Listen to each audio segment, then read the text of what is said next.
Estamos ao vivo já? Bom, então tá, boa tarde ao pessoal que está seguindo o debate aí no Facebook. Meu nome é Rodrigo Giuleri, eu sou sociólogo, sou doutorando em Sociologia pela Universidade Federal do Rio Grande do Sul. Estou aqui com dois professores da Faculdade de Ciências Econômicas, pesquisadores também. Nossa ideia aqui hoje é debater um pouco da Carta Brasil, que foi lançada na semana passada, no dia 12 de novembro. E eu queria começar a nossa conversa aqui, professor Robert, professora Gláucia, meio dando espaço para vocês se apresentarem e para na sequência eu introduzir alguns pontos que me chamaram a atenção aqui e lançar algumas provocações para que fique o registro aí nas redes sociais desse debate, das nossas impressões. É um documento extenso, são 90 páginas, bastante abrangente, incide sobre vários temas importantes da governança, né, da estrutura do governo federal. Então vou começar com o professor Robert, depois a professora Glaucia se apresenta e depois a gente entra na discussão da carta propriamente dita. Bom, boa tarde a todos e todas. Boa tarde também, Glaucia, Rodrigo, obrigado pelo convite. Meu nome é Robert, eu sou professor de Economia na Universidade Federal do Rio Grande do Sul. Trabalhei também em outras instituições, na Fundação de Economia e Estatística, lecionei na Unicinos, enfim, em outras universidades também. E estou acompanhando o debate, não é, brasileiro, a nossa saga atual. Vamos discutir, então, estou contente de participar aqui desse debate. Bom, meu nome é Glaucia, também sou professora aqui da URGS, não tenho maiores especialidades na área de macroeconomia, né? Mas digamos que todo brasileiro hoje tem por obrigação entender o que está acontecendo, os economistas mais ainda. Foram inclusive acusados ontem, parece, né, por serem responsáveis da crise. Eu até diria que se fosse dizer quais economistas eu concordo. Mas enfim, não é uma questão de classe profissional, nada, né? Talvez os economistas botem ou não botem o dedo na ferida de quais são os interesses que guiam a política econômica, a hora para um lado, a hora para o outro, né? Então é interessante a gente ler um documento como esse, porque ele puxa para um lado. Nós vamos falar disso aqui, né, Robert? Exato. É isso. Bom, então, gente, como eu estava dizendo, é um documento bastante abrangente e eu acrescentaria ambicioso. A Carta Brasil ela é subscrita por 112 economistas que posso afirmar com alguma segurança que são economistas alinhados, muito alinhados entre si. E a carta foi gestada num grupo de WhatsApp que começou, me parece, em 2015 e ganhou forma e conteúdo num encontro que aconteceu na cidade do Rio de Janeiro, em janeiro de 2018.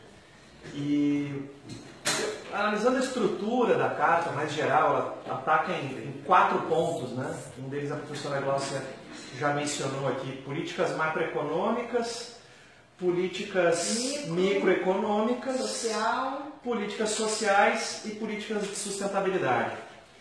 Então, vou começar do mais simples para o mais complexo. Posso dar um palpite? Claro. Eu acho legal a gente situar para as pessoas, antes de detalhar a coisa técnica de cada proposta, um pouco dessa coisa de quem é o grande grupo. Primeira coisa que eu lembrei quando Podemos começar com isso, então, fica à isso, vontade. Isso. A primeira coisa que eu lembrei quando eu vi isso aqui, né, Robert, é que o grupo de economistas mais heterodoxos, que não é essa linha aqui, né, pessoal mais economia política, ele tem se reunido via CEP, né, com a Sociedade de Economia Política, e também tem um conjunto de propostas assim, né? Para vocês terem uma ideia, quando saiu lá o livro do austericídio, que é como os economistas heterodoxos chamam as políticas do governo Temer, que continuam nessa mesma linha, porque fundamentalmente a marca é corte de gasto público, né? O Estado tem que aparecer bonitinho aí como tendo superávites, né? Então, os economistas dito heterodoxos também têm seu documento, um documentão, um livrão, né? Que saiu em outros formatos também,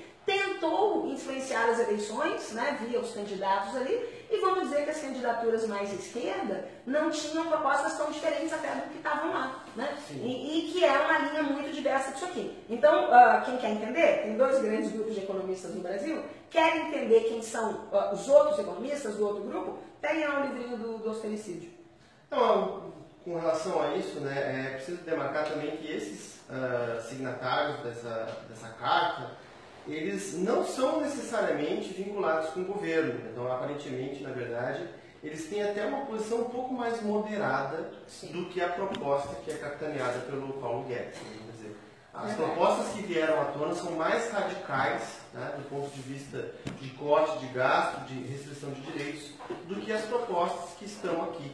Né? Sim, esses são mais liberais de verdade. Esses né? aqui sim, Isso. exatamente. Vocês vão ver que na hora que a gente começar a comentar cada uma das áreas, por exemplo, são favoráveis às cotas, né? São favoráveis a que o governo cumpra os 10% constitucionais. Engraçado, você viu essa? Eles dizem para acabar com as vinculações dos gastos, né, os patamares mínimos de gastos que hoje os governos têm cumprido, né, ou vêm procurando cumprir, mas no caso da educação eles dizem não, tem que inteirar os 10%. É interessante, né?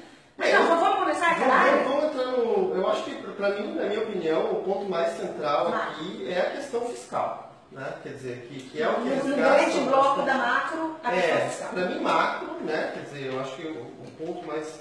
que eles, inclusive, mais detalhado, macro e fiscal. Vamos lá, né? então vamos no macro. Então, assim, o que eu vejo? Assim, as minhas concordâncias e discordâncias. Então, vamos começar pelas principais discordâncias. Então, quer dizer, eles estão propondo aqui um superávit primário de 3%, ou seja, hoje nós temos um déficit primário de 2%, e aparentemente, quer dizer, a gente vinha há alguns anos com superávit primário, em 2014. Baixinho, né?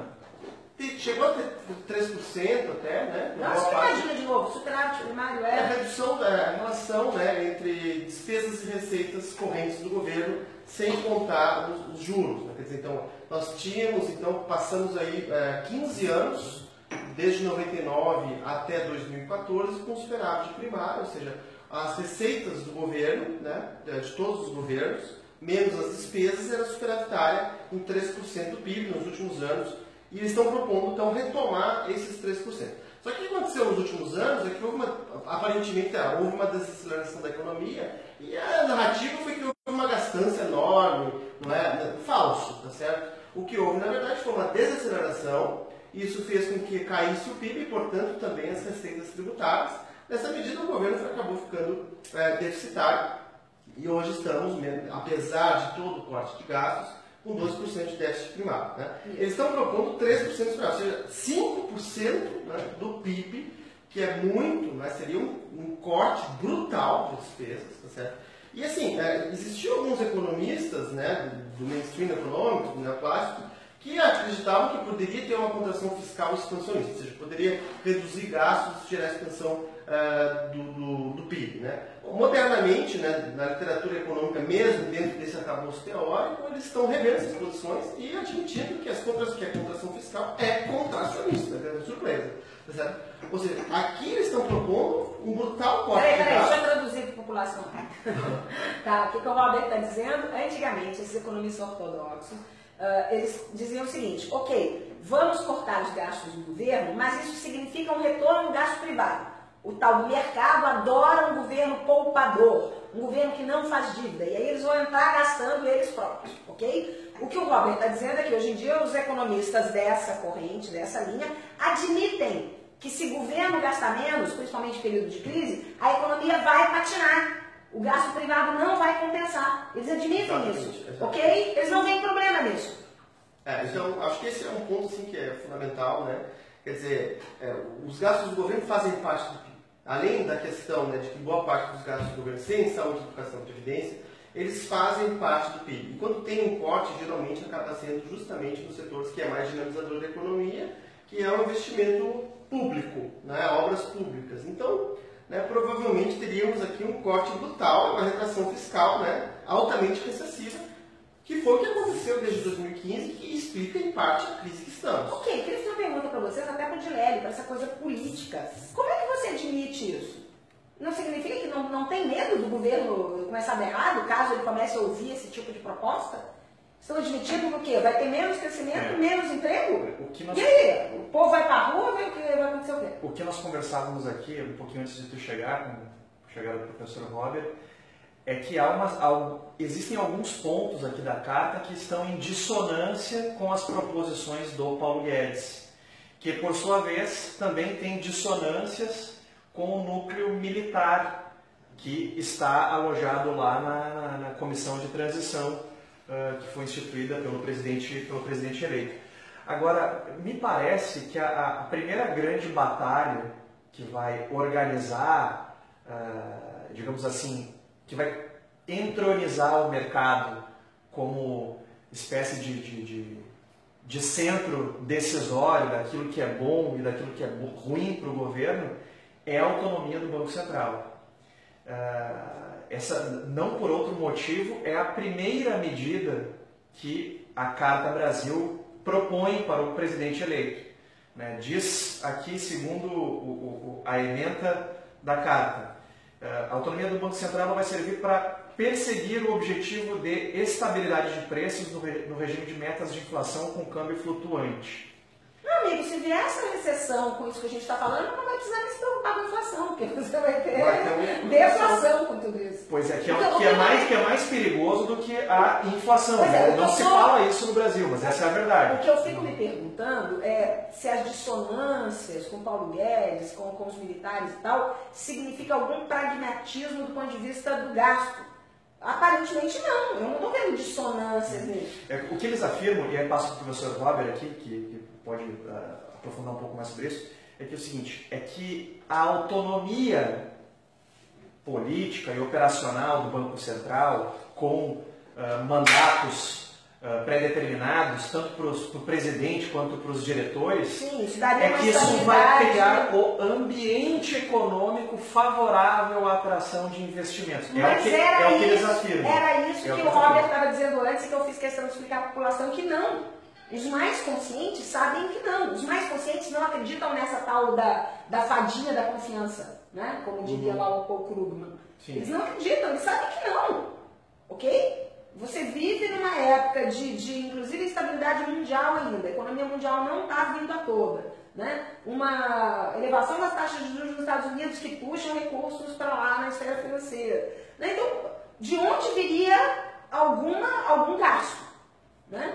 Sim, várias questões, né? Primeiro, assim, eu vejo o governo separado em 5 grandes grupos, né? Os militares, a ala mais liberal, né? Que esse é o embate de Paulo Guedes e tal, tem os evangélicos, o setor agro, primário e o que convencionou-se chamar de Partido da Justiça. Então são esses 5 grupos. Então o embate ali que eu vejo entre os militares e os liberais, quer dizer, a ideia lá do Paulo Guedes, né? Capitaneada por ele, Instituto Milênio, todo o pessoal que tem uma visão bem liberal no ponto de vista econômico, privatiza tudo, né? Reduz todos os gastos, acaba com todos os direitos possíveis, até eventualmente saúde e educação. É isso que eles de fato querem. Né? Ter alguma saúde e educação, eventualmente privada, financiada pelo Estado, né? Através de votos, né? Lá para a UNE. Tá? Então, esse é o que eles querem. Os militares, eles não são tão radicais nesse aspecto. Né? E a diferença que eu vejo principal é que os militares, né, tradicionalmente, eles sempre tiveram uma visão de projeto nacional. O país, eles são nacionalistas, contrário dos liberais que não são. Né? Será que essa chave não virou? Com essa geração de generais? Eles concordam, quer dizer... Aparentemente tem mais de uma, né? Tem, assim... Tradicionalmente eles são nacionalistas, têm um projeto nacional, né, estatista, tá? Então, o que os mais recentes, o Mourão, analisando os discursos dele, né? Ele tem dito, não, de fato o Estado é inchado, tem que privatizar alguns setores, mas existem setores estratégicos. Quer dizer, por exemplo, a Petrobras, que é a grande discussão, né? A Petrobras, ela é um setor altamente estratégico. O mundo faz guerras pelo petróleo. Né? Os Estados Unidos invadem o país para obter petróleo, né? Não vamos fingir. Né? Então, quer dizer, os militares, de forma geral, o alto comando militar, eles têm essa noção de setores estratégicos, energia, né? Alguma coisa de comunicação, eventualmente, que é a mentalidade militar, né? Comunicação, energia, né? Talvez transporte, mas isso flexibilizar aparentemente, que é a visão militar, mas assim, energia, que é o coração, né? Que é Petrobras e Eletrobras, eles são um pouco mais reticentes, mas estão admitindo que alguma coisa dá para se livrar. Então, aparentemente tem essa briga aí, né? De qual ala do governo, Paulo Guedes ou militares, que vai ganhar. Pois mas nada disso aponta para qualquer coisa que puxasse emprego. É isso que eu estou chamando a atenção. Né? Sem emprego sendo puxado, você ter uma ideia, até o Temer, vocês lembram quando deu lá uma liberação de FGTS e tal, que deu uma folguinha no consumo? Né? Então, sim. ali a economia deu um respirinho mínimo. Né? Então, o que a gente tem que pensar em termos de economia é o seguinte, pessoal, o gasto faz a renda crescer. O que são as variáveis de gasto? Ou a gente exporta, ou seja, o povo lá fora está gastando com produtos nossos. Aumenta a nossa indústria aqui. Pois é, isso não está rolando agora. Ou o Estado gasta, e é exatamente isso que eles vão cortar violentamente. Ou a iniciativa, as famílias gastam consumo, ou a iniciativa privada gasta investimento. Se você tem todas essas variáveis negativas, não tem como a renda subir, não tem como a renda crescer, a economia recuperar. Se não tem essa recuperação da economia, não tem emprego. Hoje em dia, o grande problema do mundo é que mesmo quando a economia cresce, você gera pouco emprego. Daí os países realmente, né, do primeiro mundo estarem discutindo reformas trabalhistas, que também tiram direitos, né, mas mal ou bem tem mais emprego em volume, já que o emprego que tem menos garantias, menos direitos.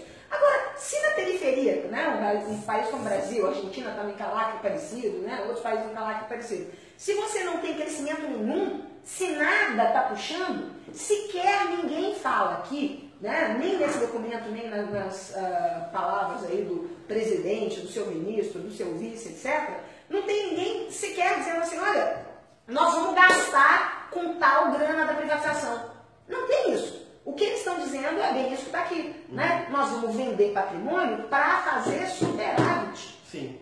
Então, isso, pessoal, é muito preocupante. Não tem ninguém falando em emprego e tem muita gente falando em desemprego. Porque esse documento aqui, ó, tá cheio de corte de emprego, de funcionalismo, né? Eles admitem exoneração de funcionário, não só do ponto de vista de processo administrativo, né? Descumprimento, mau desempenho, mas também ciclo econômico. Ou seja, o governo vai mal, corta funcionário público, eles vão cortar. Essa é a ideia. Quais critérios? É isso que eu achei também complicado. Eu queria só colocar uma questão e citar cinco medidas aqui que, segundo eles, vão melhorar o ambiente macroeconômico. Mas antes eu quero deixar a pergunta para vocês responderem depois na sequência, é se, digamos assim, se nós podemos admitir a existência de alguma meta de superávit primário. Eu quero dizer para vocês que eu não sou contrário a gente ter um número a ser perseguido, porque, como sociólogo, preciso dizer, eu acredito nesse debate a respeito de confiança, do comportamento dos agentes econômicos.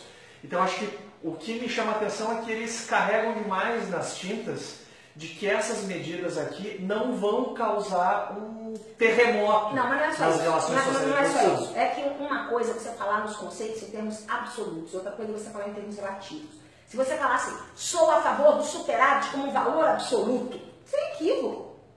Ok? Por quê? Porque tudo depende da fase do ciclo econômico. Tem época que a economia está mal, que você tem que admitir que é o contrário. Você tem que admitir que o mais responsável é uma política de déficit, não é uma política de superávit. Entende? Não tem porquê. Não tem porquê admitir que a palavra superávit é positivo, a palavra déficit é negativo. Tudo de ruim com a palavra déficit e tudo de bom com a palavra superávit. Não é assim. É uma questão de responsabilidade pública do Estado para com a economia. Ele deve ser, tanto é, Rodrigo, você tem que pensar o seguinte, quando o Estado tem superávit, a iniciativa privada tem déficit. Quando o Estado puxa o déficit para si, é que ele está dizendo, olha, eu estou me endividando para que a economia se recupere. Depois, quando a economia se recuperar, aí eu arrumo a casa e eu permito que a iniciativa privada, inclusive, faça déficit. Sim. É uma troca aí nessa matemática financeira, que tem tudo a ver com liquidez, que é como a moeda circula. Liquidez tem tudo a ver com o próprio investimento estrangeiro no país, com a entrada de moeda estrangeira no país. Essas coisas são complicadas. Você não pode passar a ideia para a população que superávit é que é bacana. Vamos fazer superávit o tempo inteiro. Os próprios governos petistas foram um pouco coniventes com isso durante muito tempo. Né? A carta ao povo brasileiro era muito isso, entendeu? O mercado existe superávit, então vamos para superávit. Não, mesmo economistas que não estão aqui assinando essa coisa aqui, admitem que déficit público também não é um valor em si, absoluto. Então, somos economistas ortodoxos, somos a favor do déficit. Não é isso. Somos a favor de um ajuste entre a ação do Estado e o andamento do ciclo econômico. Certo? Sim, eu queria considerar duas coisas. Uma, voltar à questão anterior rapidamente, eu fiquei com vontade de falar isso. A questão da aposta, né, do crescimento, né, quer dizer, gastos do governo para baixo, custos da família provavelmente para baixo, reforma fiscal, as exportações com China e Estados Unidos brigando, os países do entorno desabando, está difícil a vida. Agora, a aposta que eles têm... Eu olhei esse ano as exportações por causa das brigas China e Estados Unidos. Mas não é durável.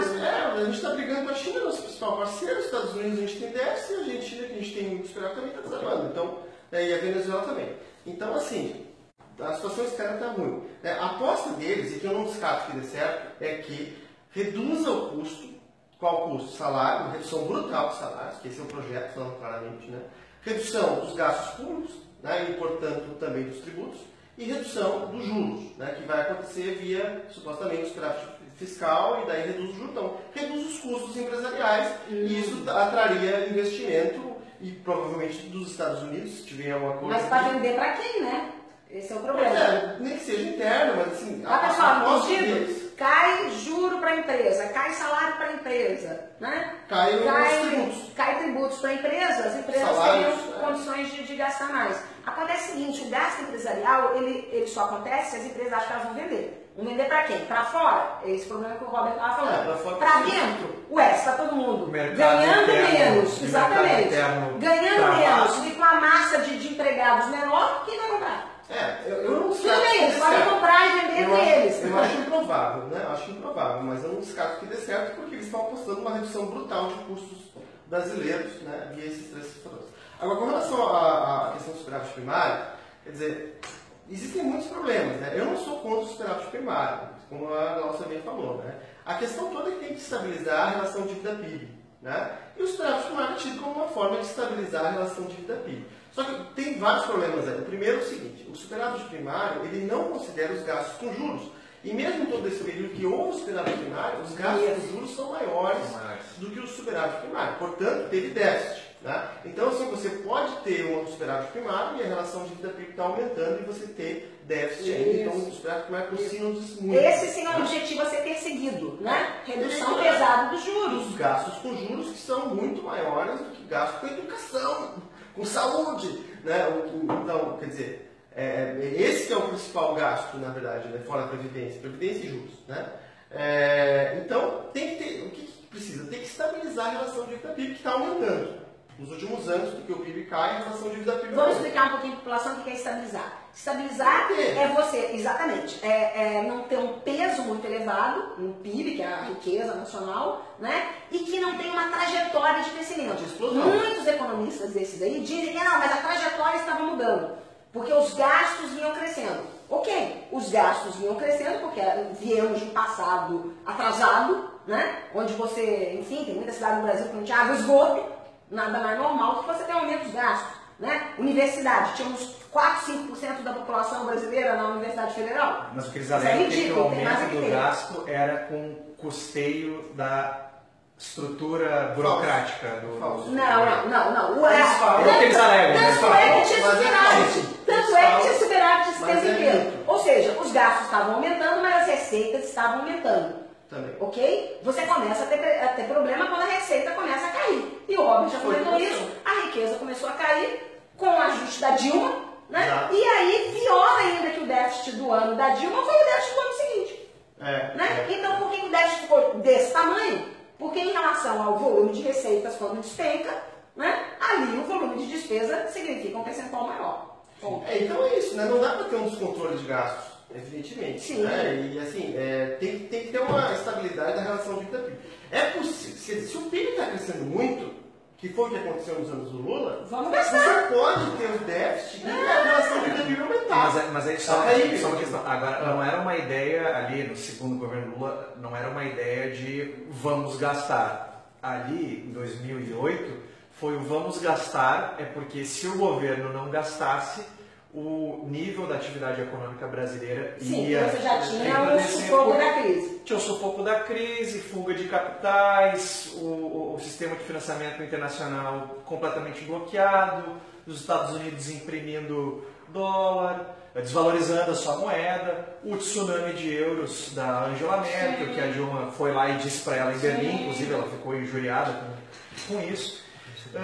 Agora, o que eu queria colocar para você o seguinte, tem algumas questões aqui ainda, estamos ainda no item macroeconômico da Carta Brasil, que é a parte que mais nos chama a atenção. Isso, queria ler os pontos. Eu queria utilizar da boa vontade de vocês para a gente avaliar as seguintes propostas. Flexibilização do orçamento e desindexação do salário mínimo. Eliminação parcial da estabilidade do serviço público. Me chamou a atenção o que seria o parcial. Concessão, privatização ou parcial, abertura... já te digo de uma vez, parcial é porque nem todas as carreiras. Nem todas as carreiras. Juízes, promotores, defensores da União. Esse aí eu sou favorável a rever a estabilidade. Pois então, agora falando muito seriamente, né, quando a gente fala aqui em ser contra a eliminação parcial ou não parcial da estabilidade do serviço público, não quer dizer, suponho, que a gente não defenda um sistema de avaliação, de criação de indicadores de produtividade, inclusive. Então, para deixar isso bem claro. Rogério, vamos falar um por um, vamos falar do primeiro então. Só que eu vou concluir eles todos, depois a gente vai retomando um a um, e vocês se me esquecerem, eu canto para vocês. Concessão, privatização ou abertura de capital das empresas públicas, eu acho que aqui vai ter a guerra do núcleo Paulo Guedes com os 5 generais. Reforma da Previdência, acho que aqui está a joia da coroa, junto com o Sistema Único de Saúde e Sistema Educacional Brasileiro, em especial o Sistema de Ensino Superior, né, que está na alça de mira já pendurado no pescoço. E, por fim, reforma das leis de responsabilidade fiscal e das finanças públicas, com a ampliação do poder executivo no controle dos gastos dos demais poderes. Aqui eu acho que vai abrir uma guerra com o Legislativo e com o Judiciário, porque hoje o Poder Legislativo faz uso do orçamento impositivo para poder vitaminar as verbas para os deputados federais, como é que chamam? Sim. As emendas parlamentares. Aí acaba chegando dinheiro nos Estados Unidos. Exatamente. Acho que aqui vai ser uma briga dentro do governo, né? O PT que sempre foi contra, digamos assim, e outros partidos de esquerda a esse instrumento, né, de distribuição de recursos, né, de emenda parlamentar individual, não vai nem precisar fazer muito esforço. Vai ser uma guerra já com a direita mesmo do parlamento brasileiro. E por fim, intervenção dos entes subnacionais que afrontem a lei de responsabilidade fiscal. Né? Aqui a diminuição completa da autonomia dos governos do Estado em gerir o seu próprio orçamento. O Estado do Rio de Janeiro viveu isso no último período, naquilo que era considerado um sistema de exceção. E o Rio Grande do Sul está às vésperas disso. Né? Tivemos alguns casos de moratória nos anos 90, o caso do Itamar. O Olívio Dutra, a Glaucia participou do governo, o Olívio Dutra esteve muito próximo de declarar moratória, não fez isso.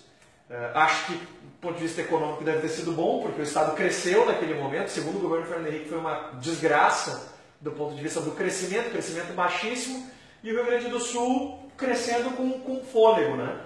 Então eu queria que vocês comentassem um pouquinho dessas medidas aqui, deixo vocês à vontade. Vamos começar por esse último? Nossos políticos locais agora na eleição devem estar apavorados, né?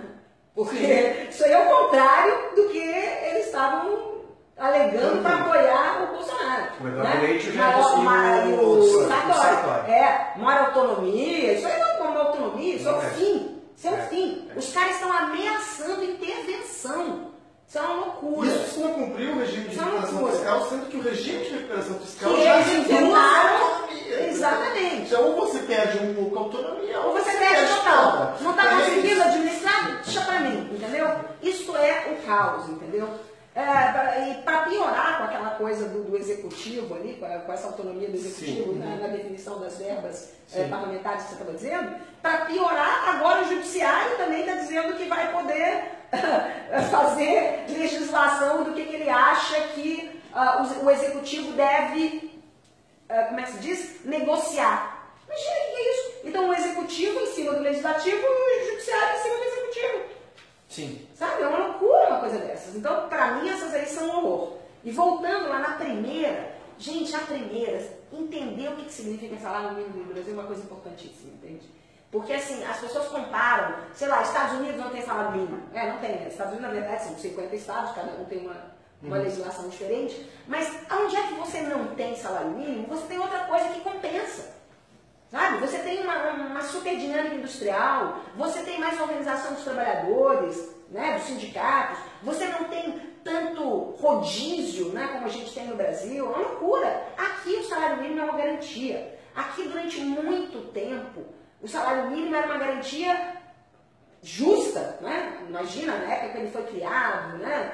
Governo Getúlio, maravilha. Daí a pouco o salário mínimo acaba com qualquer significado de mais garantias mesmo, de melhora, de qualidade de vida, de padrão, negociação e tal. Depois, com muito penar, né? Essa foi a grande coisa dos governos petistas, mesmo no governo Fernando Henrique, se você for olhar o plano real, os ganhos para a população vieram menos de uma série de políticas paralelas ali, né, do que da melhora do salário mínimo. No momento que você tem lá a implantação do plano e o recrudescimento da inflação, né, e nos governos petistas mais ainda. Então, o salário mínimo indexado ao crescimento da economia, que dá a inflação e mais do que a inflação, é política de distribuição de renda. Essa é a questão. Sabe? Então, você dizer que vai desvincular o salário mínimo, e vai desvincular, como está em outras partes da proposta deles aqui, as outras verbas, né, de seguridade social do salário mínimo. Quer dizer, significa que você vai dar pequenas esmolas para o povo brasileiro. É isso que isso se integra com o que eu tinha falado de achatamento do salário, né? São coisas diferentes, mas por vias diversas elas acabam correndo na mesma paralela. Tem essa, né? Quando você mexe no salário mínimo no Brasil, o conjunto de salários que são meio que referenciados do salário mínimo despenca. É isso, né? Eu tenho várias coisas, assim, alguns pontos aí que eu concordo, né? Então eu queria começar justamente essa questão do salário mínimo e depois a desvinculação das despesas. Né? Assim, o salário mínimo, a principal política social que houve no governo Lula, principalmente, foi a elevação do salário mínimo. O impacto na redução da desigualdade foi muito maior do que o Bolsa Família. Né? Então, quer dizer, foi a principal, né, forma de inclusão social, e lembrando, o Brasil é um dos países mais desiguais do mundo, né? Então, quer dizer, que era justamente essa ideia de que o salário mínimo acompanhasse a variação do PIB. Né? Eles estão propondo na prática que não vai ter elevação do salário mínimo real, né? Provavelmente. Né? Não diz isso claramente, mas desvincular com relação ao PIB, ou seja, não vai ter variação positiva, vai meramente recompor a inflação, que é um dos pontos que eles querem. Né?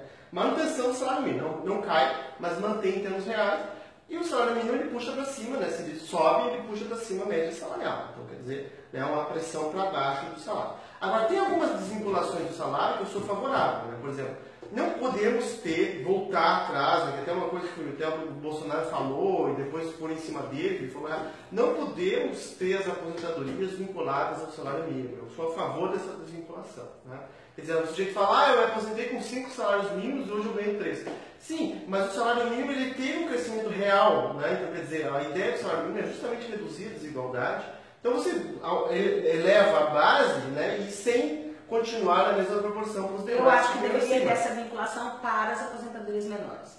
É um salário mínimo. Né? Para quem ganha o salário mínimo, sim. Né? Que é isso, o mínimo é o mínimo. Agora, quem ganha um salário e meio, 2, né, não tem que ter a reposição do salário mínimo. A reposição tem que ser outra. E eu acho que, no caso das aposentadorias, a inflação está bom. Mas isso não seria inconstitucional? Não, no momento não. Esse é o que está vigorando agora, eles querem ampliar, né?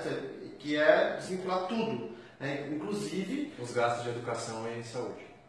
Isso é outra questão, né? Mas assim, com relação ao salário mínimo especificamente, por exemplo, benefício de prestação continuada. Eles querem desvincular do salário mínimo, né? que é a pessoa que não contribuiu para a Previdência, chega na velhice, não tem o suficiente e ganha o salário mínimo. Né? Eles querem que não seja o mínimo, continue o mínimo e mantenha a partir dali, vai ficar abaixo do mínimo. Né?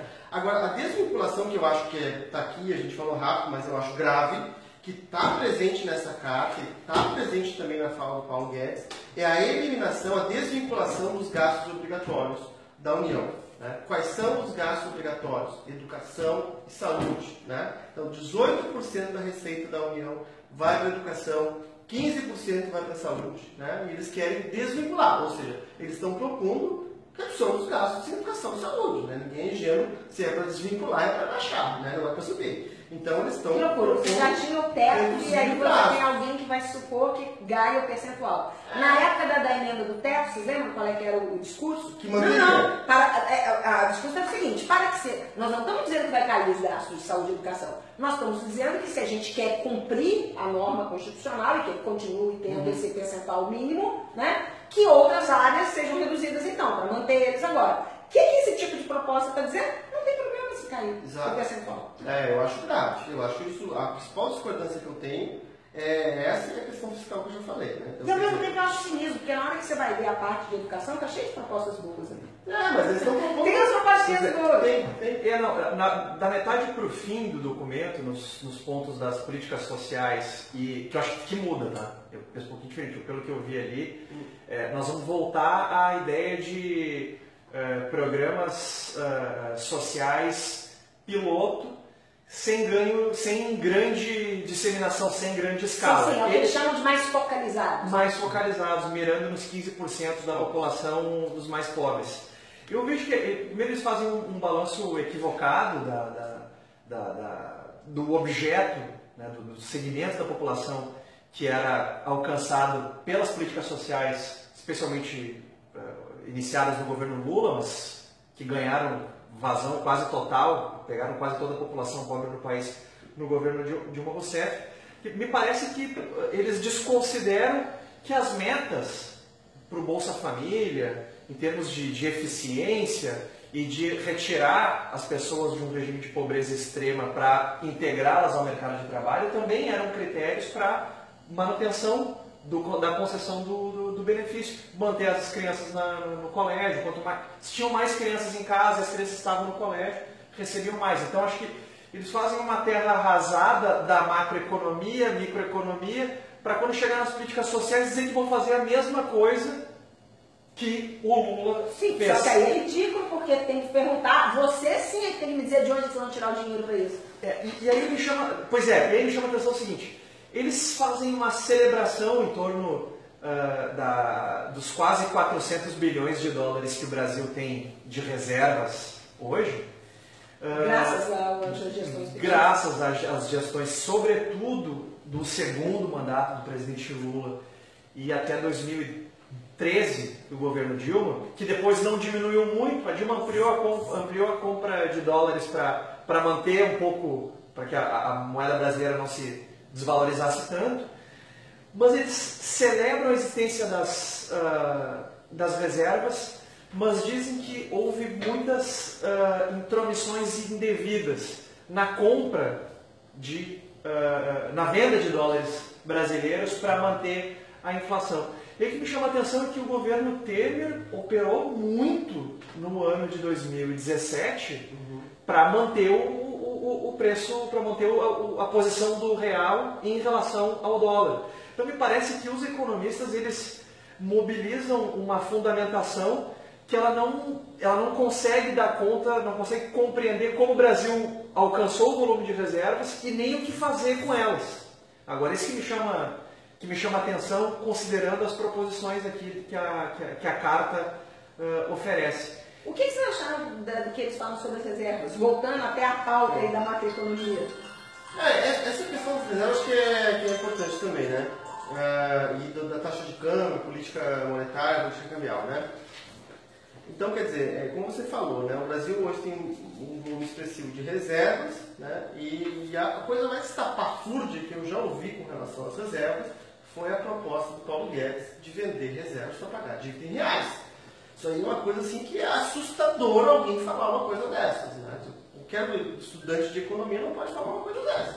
Você vender dólares, né, que você não emite para pagar uma dívida em reais, que você emite, é uma coisa assim inacreditável, né? Então, logo depois ele voltou atrás que não era bem assim, infelizmente, né? Você falou algo assim que, nossa, como vai fazer isso com as reservas? Pagar a dívida em reais é justamente uma das formas de redução da vulnerabilidade que tivemos no governo Lula, principalmente, foi a redução da nossa exposição em dívida externa e a ampliação em dívida em reais. E a própria desindexação. Acho que uma coisa leva a outra. O mau emprego das reservas pode fazer com que o Brasil volte a ser vulnerável, mas mais do que isso, vai nos deixar mais suscetível a ter que recorrer ao FMI com a A Argentina fez, E o um Equador outro fez. ganho da era Sim, Lula, que é sim. muito interessante, é que os próprios títulos, porque ou você emite, né, papel moeda, ou você emite títulos, né? E os títulos brasileiros passaram a ser mais alongados e desindexados do dólar. Ou seja, você adquire uma super independência na sua moeda, e aí quando você precisa resolver o problema seu, você vai apelar para o dólar. Seria o fim, né? Agora, outra questão que eles estão colocando aqui, que eu sou contra, né? A questão da flexibilidade cambial, que teoricamente existe. O que seria isso, professor? É isso, entra dólares, valoriza a moeda. Sai dólares, desvaloriza. Sem o Banco Central ficar comprando e vendendo para fazer, por exemplo, swaps cambiais, que deu muito pano para manga. É o abandono completo da intervenção. Isso contraria a ideia do tripé macroeconômico, né? Porque o tripé ele pressupõe algum nível de intervenção. Supostamente é flexibilidade. O tripé fala câmbio livre. E o que eles estão dizendo é que o câmbio tem que ser livre total. Porque no mundo inteiro, quando você fala câmbio livre, você supõe que a mesa do Banco Central também é um agente para não deixar a flutuação ser tão excessiva. No mundo inteiro. Né? Não conheço um país que a flutuação livre não seja ao mesmo tempo suja, como a gente diz. Sim. Né? Pois bem, o que eles estão dizendo é que é livre. Tem que ser livre. Nós podemos estimar que a autonomia do Banco Central... Vai ser engraçado, porque se eu dou autonomia para o Banco Central e o Banco Central resolve comprar e vender dólar e não deixar flutuar livremente, eu quero vontade de perguntar isso para eles. Vem cá, câmbio livre, né, como política macroeconômica, né? E Banco Central independente? Então tá, então se o Banco Central é independente, ele pode resolver fazer outra coisa com o câmbio.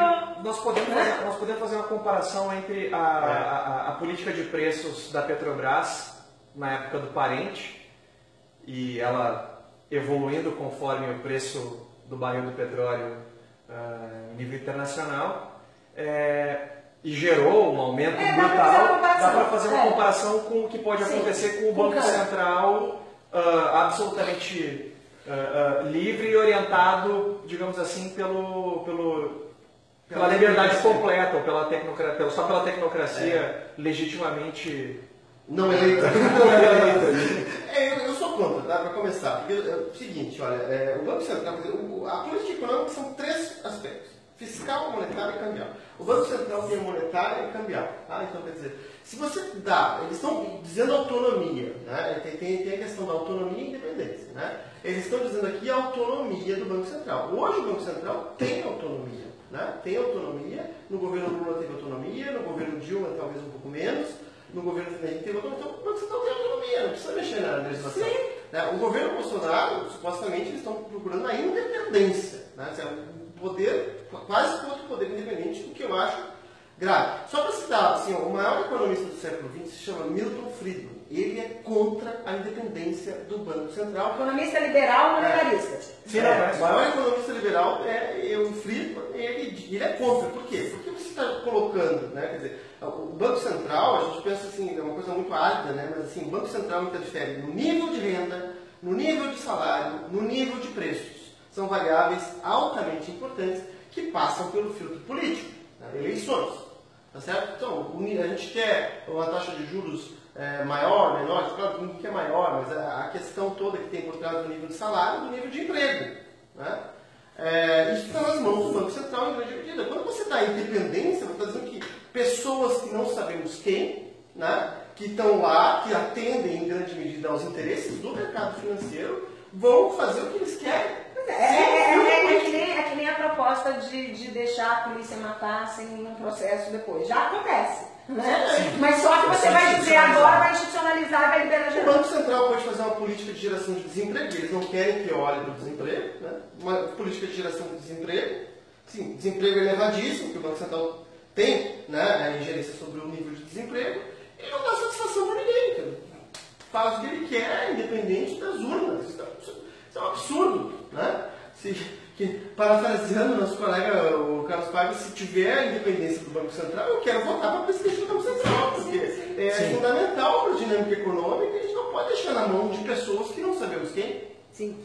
Vamos falar da segunda, depois do salário mínimo, que é essa do funcionalismo?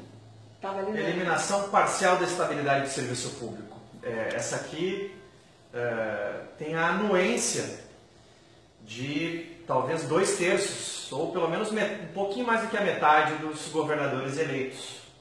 Inclusive o Eduardo Leite, governador eleito aqui do Rio Grande do Sul, declarou-se essa semana como governador da base de apoio do presidente eleito Jair Bolsonaro.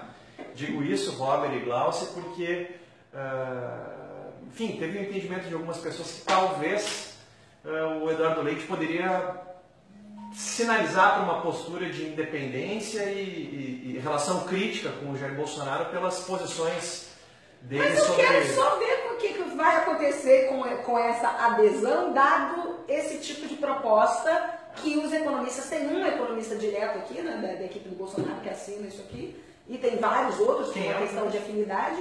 Quem é que é o que é da equipe do Guedes? Tem um economista que assina aqui, que é da equipe, que está lá, inclusive, na transição. Ah, sim. Tá? Então, assim, e dado o conteúdo disso aqui, eu quero só ver como vai sobrar os estados e municípios.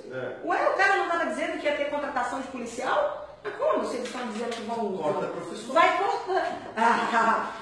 Agora, isso aqui pode virar um PDV, né? Um programa de demissão voluntária. Pode, isso menos mal, né? Agora, assim, você colocar, né, vamos por partes, né? Então, assim, existe possibilidade de demissão de funcionário público hoje pelas regras vigentes? Sim. Tá? Existem regras, né? Quer dizer, o sujeito tem que fazer algo que passa por um processo administrativo e está sujeito à demissão. Inclusive, são demitidos diariamente funcionários públicos. Tá? Então, é só pegar o Diário Oficial da União, né? Tem demissão diária de funcionário público, né? Então, quer dizer, já existe. O que eles estão propondo é que haja um escrutínio digamos assim, de conduta, né, e de desempenho, o que eu acho razoável. Quer dizer, o funcionário público tem que atender o público, tem que ser um bom servidor. Né? Então, parece bem razoável que tenha uma avaliação, sim, dos funcionários públicos e que seja exigido deles que tenham um determinado desempenho mínimo a seu favor. Né? A questão já existe também, para várias carreiras. E já existe, né? Agora, a questão toda é você colocar, relativizar a estabilidade com relação ao ciclo econômico. Né? Então, quer dizer, tem uma crise e vamos demitir funcionários públicos. Quais? Né? Sim. Como? Sim, mas não é só isso, né, Roberto? Por exemplo, uma das coisas que eles estão falando é que as carreiras, eles vão rever o salário mínimo de ingresso. Entende? Então, eles vão... Qual é o problema? Inclusive, que em época eleitoral, a população até fica sensível a isso. Eu quero fazer uma pergunta provocativa sobre isso. Deixa eu só acabar isso aqui.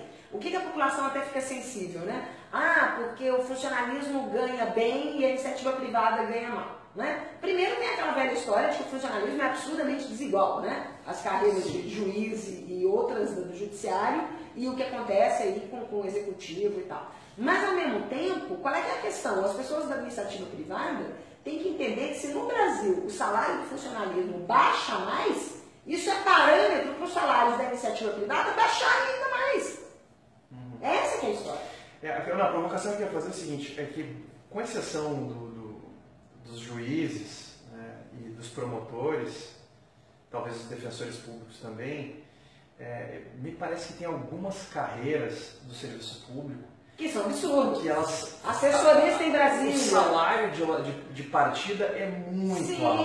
Sim. Mas, isso como cidadão, para mim, Rodrigo, é agressivo. Rodrigo, uma carreira de gestor público do Ministério do Planejamento, o cara, na largada, começar com 17, 18 mil reais, com a estabilidade prevista na Constituição, com ambiente de trabalho, mas aí é que tá. Com água ao alcance das mãos. Mas aí é que tá. Você já viu a verba para lavar carro do Legislativo?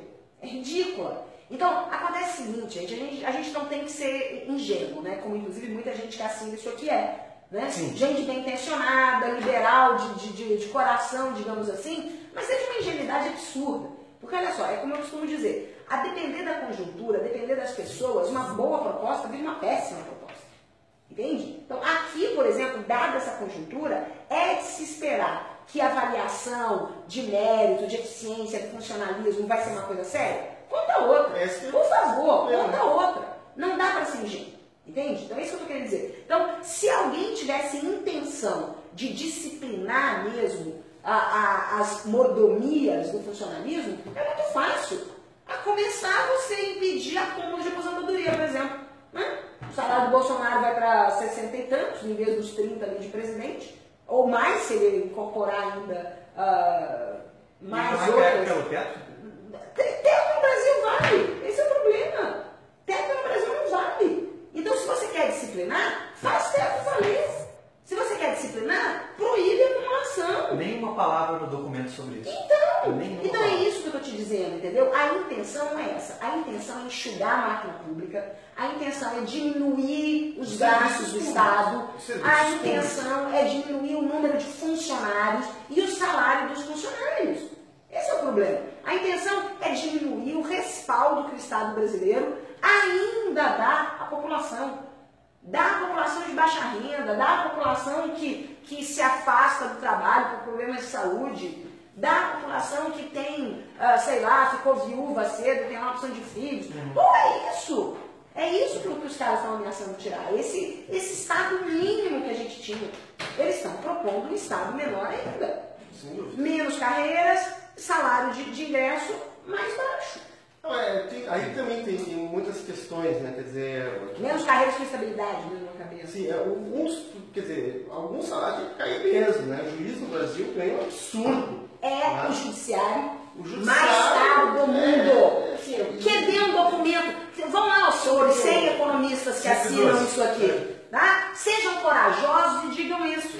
Sim. Sejam corajosos e digam, o judiciário brasileiro é caro. Exato. O Brasil é o paraíso dos impostos, como vários organismos internacionais. Digam isso, são liberais, querem uma mínima igualdade, um estado de bem-estar minimamente razoável? Por favor, discutir alguns critérios de produtividade para os próprios juízes mesmo. E dizendo isso, nós não queremos, né, limitar ou combater os juízes, não, mas tinha que ter mais adotar critérios trabalhando em qualquer lugar. A gente precisa de juízes. Mas só para fechar esse ponto aqui, né? Quer dizer, claro, a gente precisa de juízes, o sistema judiciário tem que ser independente, etc. Uma das raízes do problema é que o judiciário ele tem uma receita independente, né? Que é 6% da receita corrente líquida vai direto para o judiciário e 2,5% para o legislativo, e aparentemente esses valores estão muito elevados, porque ambos os poderes são muito ricos frente ao executivo, que é pobre.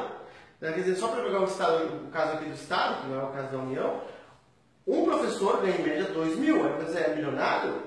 Não, né? Então, o cara que trabalha no judiciário ganha 30 mil. Então, essa é que é a questão. Só que essas propostas vão reduzir justamente em quem? Naqueles que são os mais frágeis. Então, quer dizer, tem assim, alhos e bugalhos, né? Então, tem problema no Estado? Sim. A gente falou isso muito sobre essa coisa do Estado, funcionalismo, salário e tal. Uma das outras ingenuidades que para mim é marca da proposta macro deles é da abertura comercial. Pois é, isso é inacreditável. Esse é o numa época em que uns Trump da vida fazem uma guerra comercial e acusam a China de roubá-los. Como é que você tem a ingenuidade de propor uma abertura comercial absoluta do jeito que os caras falam? Isso é uma loucura. Bom, são quase 5 da tarde. Vamos tocar nesse ponto aqui para a gente seguidinha fazer uma conclusão. A nossa ideia, o anúncio foi para a gente fazer um debate aqui entre 4 e 5 da tarde. Não conseguimos vencer todo o conteúdo da carta, mas fica o convite para que numa próxima oportunidade aí a gente possa voltar a conversar sobre isso. Acho que a carta vai balizar boa parte do debate aí que o governo vai promover logo da posse do hoje presidente eleito. A minha leitura do subitem integração do país nas correntes do comércio, investimento e inovação é a seguinte: é a adoção, né, da teoria das vantagens comparativas, que é uma excrescência do liberalismo econômico do século XIX. Ou seja, o Brasil priorizar o segmento econômico naquele segmento onde ele tem vantagem perante os seus concorrentes. Com exceção de alguns itens, de algumas pequenas manufaturas, que eu não saberia nem dizer quais são, mas que eu presumo já foram mais, né? Mas o Brasil só é competitivo no setor primário, né? É o plantation, lá do século XVII. Soja, milho...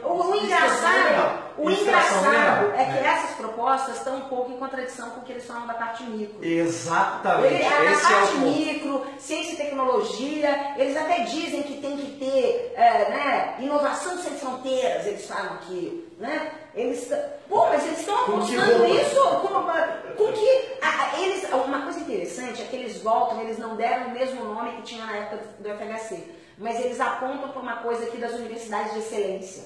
Né? Sim. Então, assim, de alguma maneira, algum direcionamento de gasto público para aquelas universidades que estariam mais ligadas aos setores industriais com projetos de inovação, né, que vão ter uma dinâmica mais rápida, né, entre a pesquisa científica e a aplicabilidade na indústria, né, aparentemente eles querem isso. Mas mesmo isso tem que ser desenhado, tem que ter verba, né, dado o que eles estão propondo aqui.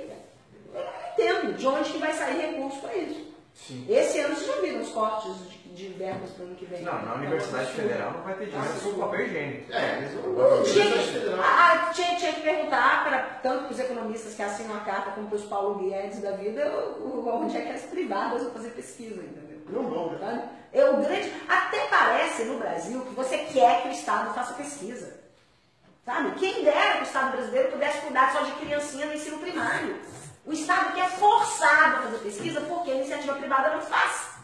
Yeah. Né? E talvez até não seja por uma questão de má vontade, mas a empresa que faz pesquisa é a grande empresa no mundo inteiro. Né?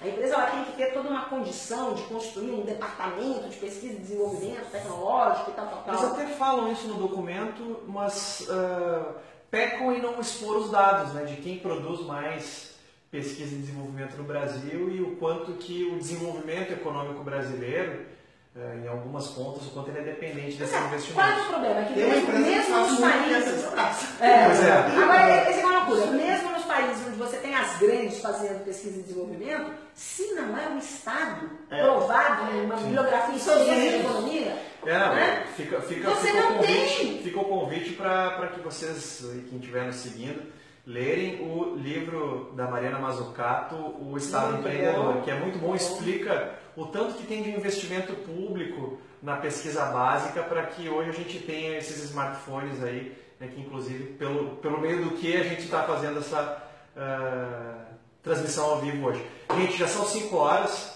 A minha ideia, conversando com outras pessoas, é eventualmente, talvez uma vez por semana, uma vez a cada 15 dias, convidar algumas pessoas para debater temas candentes aí da conjuntura e tudo isso num processo de reorganização das lutas políticas, da legitimidade das pautas sociais aí, que diversos e distintos governos, né, de distintas orientações ideológicas conviveram. Ainda esses dias no debate eu falei, o governo Fernando Henrique Cardoso conviveu, né, às vezes com dureza, com o movimento social apresentando as suas reivindicações. E eu estou com um pouco de preocupação sobre como é que o governo Jair Bolsonaro vai reagir às reivindicações e às demandas das organizações sociais brasileiras e dos indivíduos, nós, vocês como economistas, exigindo responsabilidade, compostura da equipe econômica, né? Então fica o registro, meu agradecimento para vocês aqui. Não sei se vocês querem dar uma palavra final de despedida. Eu queria falar uma coisa para a sociedade brasileira. Obviamente que nem todo mundo tem tempo, disponibilidade para ler coisas como essas, né? Mas dá para pegar aí versões resumidas e você começar a formar uma ideia de como que os economistas pensam, né? Que grupos de economistas pensam o quê? Vocês vão se assustar com algumas coisas desse documento aqui, né? Vocês vão achar engraçado, para não dizer triste, falar em equilíbrio das atividades criminais, né? Demanda e oferta do crime. Mas é o jeito que esse tipo de economista pensa, sabe? Então, assim, é legal a população começar a entender como os economistas pensam, já que frequentemente eles são responsabilizados, né, de tragédias, né, de descalabros na política do país. Pode fazer uma camiseta, Glaucia, a culpa não foi minha. Pois é. Não, obrigado, Glaucia e Rodrigo também pela oportunidade de conversar aqui com vocês. Tem muitas questões que a gente não abordou, né? Eu queria falar também dessa questão da abertura comercial. Sim, teria mais coisas para te comentar aqui. Da questão tributária, que eles trazem algumas questões que eu concordo, né? Sim, tem uma base comum. De redução de tributos. Tributário já estava muito bem acordado na campanha, né? Todo mundo falando em IVA, todo mundo falando... Simplificação, né? Acho que é a palavra. Eles falam assim, entendo, tem discordância também que não é só isso, né? Tem que cobrar mais impostos dos mais ricos no Sim, Brasil. sim. Eles Às dizem, vezes, falam, inclusive, já está apurado. Né? eles dizem textualmente que nós superestimamos o papel do imposto sobre grandes fortunas. Eles dizem que a literatura internacional especializada não afirma que este imposto é uma fonte de financiamento do Estado. Aí eu acho que... Tem bastante debate sobre Pois isso. é. Só que nos países que debatem isso é porque a carga sobre os ricos já é elevada, entendeu? Se você pega os Estados Unidos, que já tem de